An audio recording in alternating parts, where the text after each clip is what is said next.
Eny ary amin'ny foravoravo hatrany no hiara-bahanantsika tsirairay avy amin'izao andro famaranana andro fafito famaranantsika nyity fiaraha-mandinika ny tenin'Andriamanitra ity. Herinandro ny arahantsika niaraka tamin'ireo ankizy ny tanora isika mianakavy mihitsy. Herinandro izay ny anarantsika ny sitrapon'Andriamanitra, ny anarantsika hanaraka ny dia tongotra Jesosy, ary herinandro izay nandraisantsika fanapahan-kevitra ihany koa mba handeha araka ny sitrapony. Amarana azy tsika amin'ity anio ity, mialohan'izany anefa dia andeha isika ary hiara hivavaka.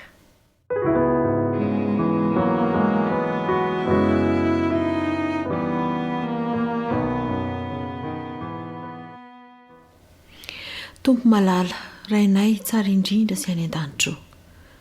Misaotra indrindra anao izahay noho ny fikarakarana sy ny fitahiana rehetra izay natolotra ho anay. Maro izy ireny tsy takatra ny sainay. Nomena ho anay avokoa izay rehetra fantatrao fa tokony ho anay. Mankasitraka raha eo. Ankehitriny dia mbola omena ho anay ny fotoana ahafahanay miaraka aminao, ahafahanay miaino anao mandray ny torohevitra avy aminao. Mangataka ny fanahinao hatrany izahay mba hiasa ty anatinay. Ny fonay sy ny sainay ane dia mba ho tany tsara haniry ny teninao ka hitondra vokatry ny fanahy, vokatry ny fanarahana anao sy ny sitraponao ane ny fiainanay tsirairay avy. Dia apetraka eo am-pelantananao indray ny fitohizan'izao fandaharana izao amin'ny anaran'i Jesosy. Amen.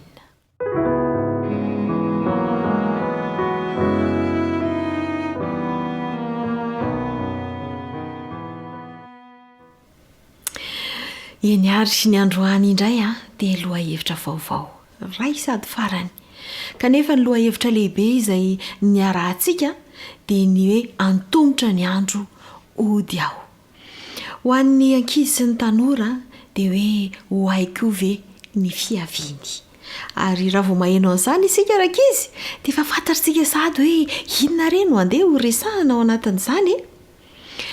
Ny teny izay noraisintsika dia hoe lazaiko aminareo marina dia marina tokoa izay mino aho ny asa ataoko no ataoko. Nandeha nanaraka ny sitrapon'i Jesosy Kristy ny nataony sy ireo toroheviny isika nandritry ny herinandro. Ary amin'ity anio ity dia mangataka antsika indray izy mba hino izay zavatra lazainy. Ny afatra izay nomeny Jesosy mialoha indrindra ny andehanany hiverina ho any an-danitra no resahantsika eto.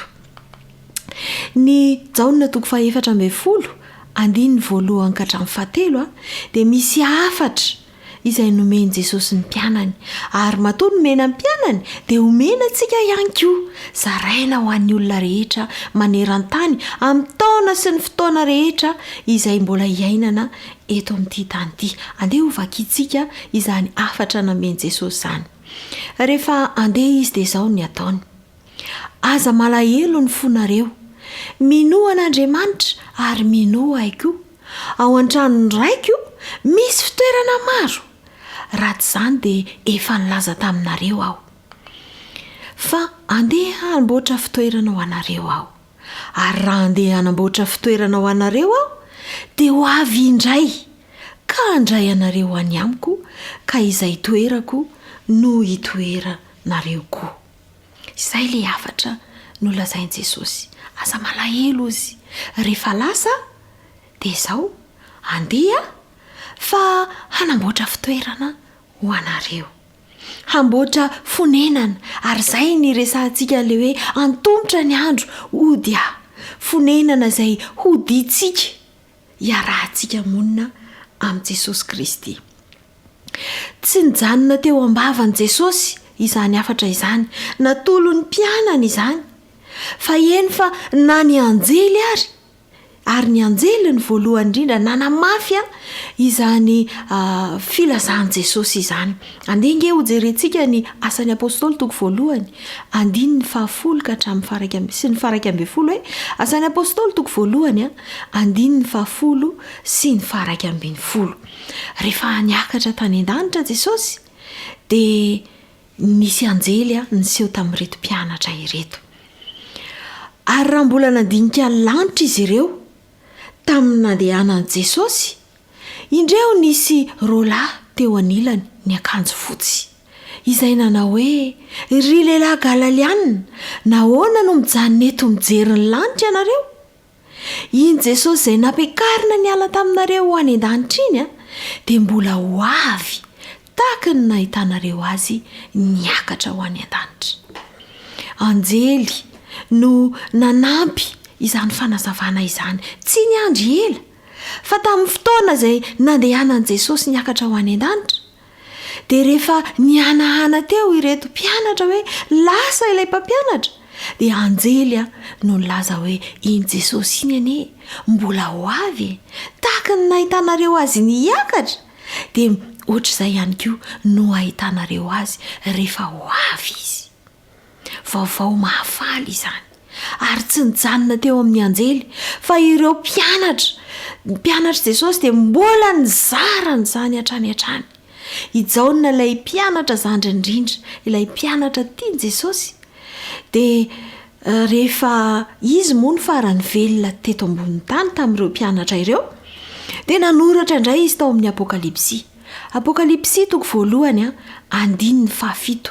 Nazavainy tsara satria nomena hitany re mandeha, nomena azy ho faminaniana izany, ary naseho taminy. Sao ny voalaza ny Apokalipsy toko voalohany 17. Indro izy avy amin'ny rahona, ary ny maso rehetra ahita azy, na dia izay nandefina azy ary. Indro izy avy amin'ny rahona, ho avy Jesosy, ary ny maso rehetra ahita azy. Tsy maintsy ho avy izy, faminaniana efa nomena izany, nomeny Jesosy izany, tsy maintsy tanteraka, ary mbola tantaraina mandraka ankehitriny, azavaina mandraka ankehitriny, lazaina mandraka ankehitriny izany vaovao mahafaly izany, fa tsy maintsy ho avy Jesosy Kristy. Tsy nijanona teo amin'ny apôstôly Jaona izany, fa ny apôstôly Paoly ihany koa dia mbola nanambara izany. Tesalonianina voalohany toko 4 andininy 9. Tesalonianina voalohany toko 4 andininy 9. Dia izao indray no ambarany: fa ny tenan'ny tompo no hidina avy any an-danitra amin'ny fiantsoana sy ny feon'arkanjely, indro avy amin'ny rahona ary ny trompetran'Andriamanitra, ka izay maty ao amin'ny Kristy no hitsangana aloha. Dia toizantsika ao amin'ny 7:20. Ary rehefa afaka izany, dia isika izay verina ka mbola mitoetra no hakarina hiaraka aminy hoeny amin'ny rahona hitsena ny tompo any amin'ny habakabaka, dia ho any amin'ny tompo mandrakariva isika. Tsy mahafinaritra ve izany hafatra izany? Ary mazava izany hafatra izany. Ny tenan'ny tompo no avy, ary raha misy ary havantsika, raha misy namantsika, raha misy olona akaiky atsika izay nody mandry, raha nino an Jesosy izy, nanaraka ny sitrapony izy, dia ireny ara no hitsangana voalohany, ireny no hitsangana aloha. Izay vao isika izay mbola velona, ireo rehetra mbola velona nanara-dian'i Jesosy dia akarina hitsena azy eny amin'ny rahona, dia ho any amin'ny tompo mandrakariva isika, ho any an-danitra isika, hody any an-danitra isika, fonenana izay efa nomaniny Jesosy Kristy ho antsika, ary izany no ataony any, mitoy ny asan'i Jesosy any an-danitra any, manomana toerana ho antsika, manomana izay handraisana antsika, ary tsy maintsy ho avy izany. Dia izany namalitsika nyity fanontaniana izay nipetraka voalohany indrindra hoe ho aiko ve izany? Ankizy ianao, tanora ianao, olon-dehibe ianao, niza ianao mametraka izany fanontaniana izany hoe ho aiko ve izany? Eny, ho anao io izany. Fa mila vita fihavanana aminy isika. Tsy misy hoe efa masina ianao dia izay no mahazo an'izany. Fa mbola fotoanan'izao ahafahantsika miomana ho amin'izany, ahafahantsika mibebaka izay rehetra no resahantsika teo aloha, dia ny fanarahana ny dia tongotry Kristy dia hiomanantsika amin'izany anjarantsika lehibe izany dia ny fiainana mandrakizay.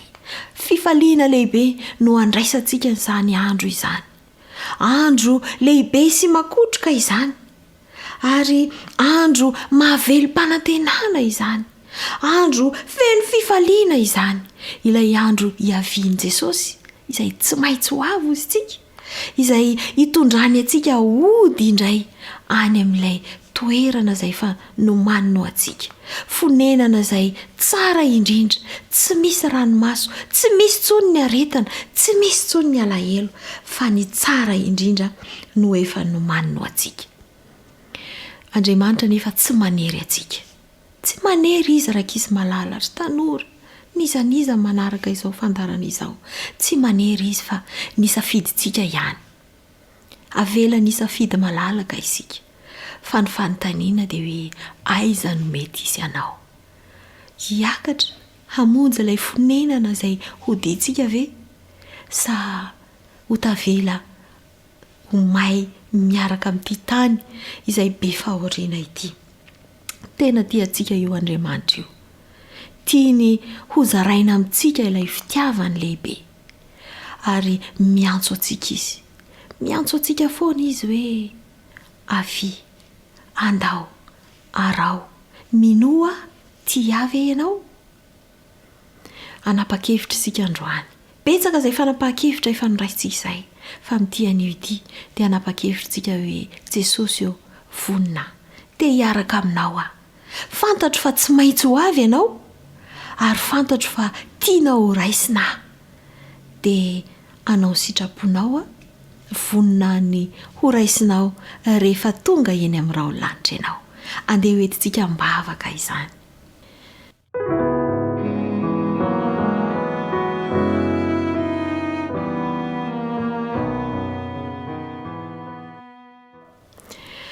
Jesosy malalo, ray malalo, fanahy eo, misaotra indrindra noho ny afatra nomenao anay.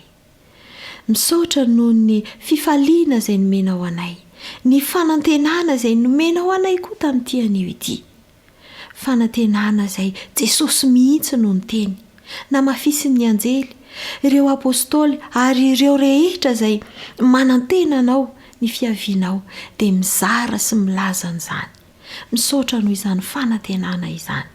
Andriamanitra, ampitoero aty am-ponay izany fanantenana izany, hanome anay ny fifaliana ary hanomana anay mba ho vonina amin'ny fitsenanan'i Jesosy Kristy, amboary ny fiainanay. Tapa-kevitra izahay hanaraka ny dia tongotrao Jesosy. Tapa-kevitra izahay hanamboatra ny fiainanay, hanahaka ny toetranao, hanahaka ny fomba fiainanao, mba hahatonga anay azonao ho raisina rehefa ho avy ianao. Ka na handalo fahafatesana izahay, na tsy handalo an'izany mihitsy, dia anisan'izay ho raisinao. Raha maty izahay, ho atsanganao, raha velona izahay, hankarinao hiaraka aminao. Mino izahay fa ho toavinao amin'ny fiainanay izany, fa ampio izahay hijoro mahatoky aminao mandritry ny androm-piainanay. Ny ankizy rehetra, ny tanora rehetra, ny ray aman-dreny, ny lehibe rehetra, dia ho fihidinao mba ho vonina izahay rehefa tonga ianao Jesosy.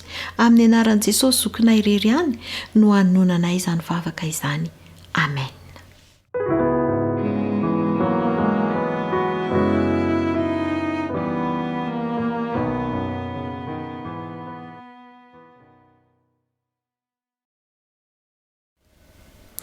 Dia izay indray ara ny fiarahantsika, ary noko fa nitondra fifaliana ary hitondra famonjena ho anao ane iny fiarahantsika iny. Dia mirary ny soa, mirary fahasalamana raha misy tsy salama, ary mirary ny fitahin'Andriamanitra ho antsika tsirairay avy. Veloma tompoko.